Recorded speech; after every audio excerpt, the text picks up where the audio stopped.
दोस्तों आज हमारे पास आया सीबी साइन बाइक। दोस्तों इस बाइक का प्रॉब्लम ये हो रहा है कि इसके प्लग वाले तार में करंट नहीं आ रहा है और दोस्तों इसका बैटरी सही से बता रहा है, फिर भी दोस्तों इसमें करंट नहीं आ रहा है। तो दोस्तों आप लोग पहले इसको देखिए कि इसमें करंट आता है कि नहीं आता उसको।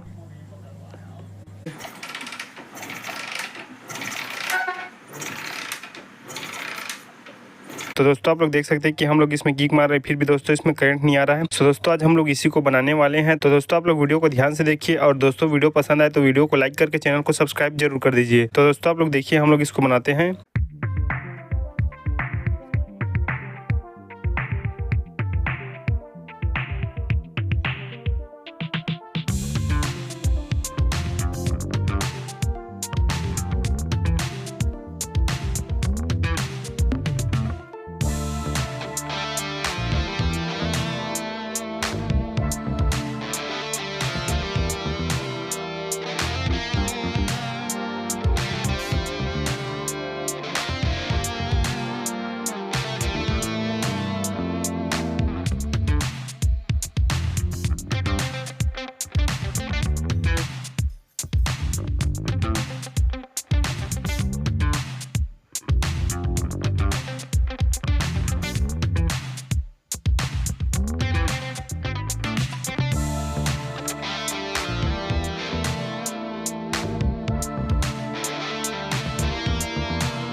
सो दोस्तों हमारा पलक वाला तार में अब करंट आना शुरू हो चुका है और दोस्तों हमारा गाड़ी भी स्टार्ट हो रहा है। तो दोस्तों आप लोग को यह जानकारी कैसा लगा आप लोग हमें कमेंट करके बताएं और दोस्तों चैनल पर नए हो तो चैनल को सब्सक्राइब करके वीडियो को लाइक जरूर कर देना। तो दोस्तों अब मिलेंगे अगले वीडियो में।